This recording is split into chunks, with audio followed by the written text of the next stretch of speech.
저는 이 책 아렌트가 이제 아이만의 이 재판을 어떻게 묘사했는지 정말 흥미로웠는데, 근데 이 악의 평범사랑이라는 이 개념이 너무 흥미롭지 않았나요? 네, 맞아요. 저는 이 아이만의 단순한 괴물이 아니라 평범한 관료로 그린 점이 좀 충격적이었는데요.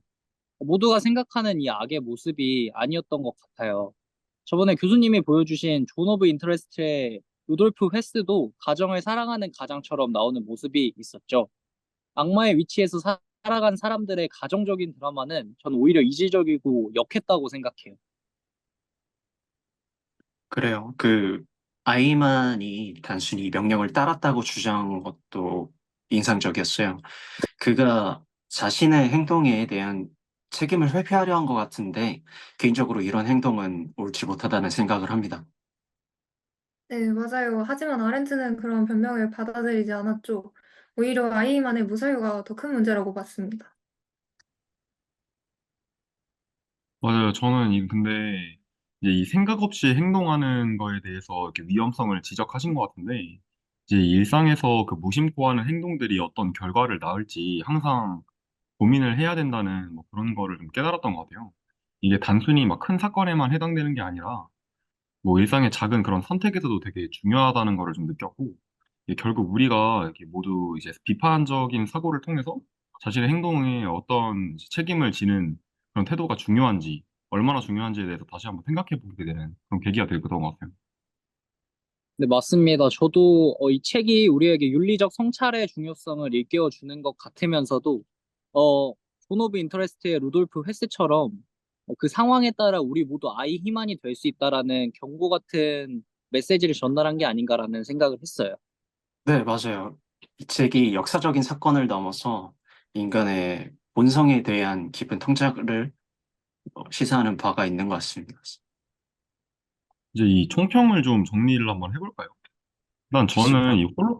이 홀로코스트는 이제 인류에게 중요한 교훈을 남겼다는 게 굉장히 인상 깊었는데, 극한의 상황에서 그 대다수의 사람들은 자기 보존 본능에 따라 행동을 하지만, 이런 소수의 용기 있는 개인들은 도덕적인 의무를 선택했잖아요.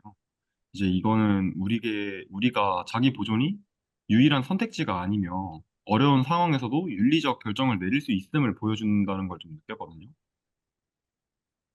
근데 저는 그 사회학적 담론이 흔히 도덕성을 사회적 규범과 동일시하는 경향이 되게 인상 깊었는데요.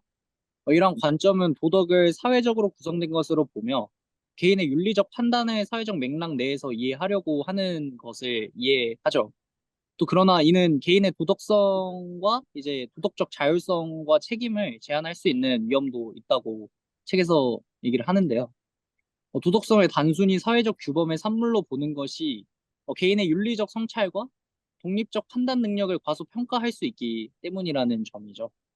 따라서 이 사회와 도덕성의 관계를 고찰할 때는 사회적 영향력을 인정하면서도 개인의 도덕적 주체성을 간과하지 않는 균형 잡힌 시각이 필요하다라는 생각을 했습니다. 네, 그리고 여기 더해서 아렌트는 개인의 도덕적 책임에 대한 중요한 통찰을 제시했습니다. 그는 사회적 합의와 다르더라도 개인이 스스로 옳고 그름을 판단할 수 있어야 한다고 주장하는데요. 이는 특히 전쟁 범죄와 같은 극단적인 상황에서 더욱 중요해진다는 생각을 했습니다.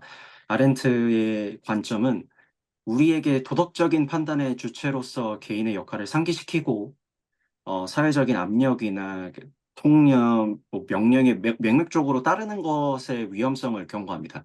결국 아렌트의 사상은 개인의 도덕적 자율성과 책임을 강조함으로써 우리 사회의 윤리적인 기반을 강화하고 어, 이 윤리적인 부분에 있어서 시사하는 바가 좀 있다고 생각을 했습니다. 저는 레비나스 윤리학의 내용을 총정리를 하고 싶습니다. 이제 레비나스의 윤리학은 도덕성의 근원을 타인의 단순한 존재에서 찾습니다. 그에 따르면 도덕적 행위는 외부의 보상이나 처벌과는 무관하게 타인의 현존 자체에 의해 촉발됩니다. 이러한 윤리적 반응은 자기 보존의 논리를 초월하며 계산된 이익이나 손실과는 무관한 순수한 책임감에서 비롯된다고 볼 수 있습니다. 레비나스는 이를 통해 윤리의 무조건성과 타당성에 대한 근본적인 책임을 강조하였으며 도덕의 본질을 사회적 규범이나 합리적 계산이 아닌 인간의 존재의 근본적인 관계성에서 찾고 있다고 느꼈습니다.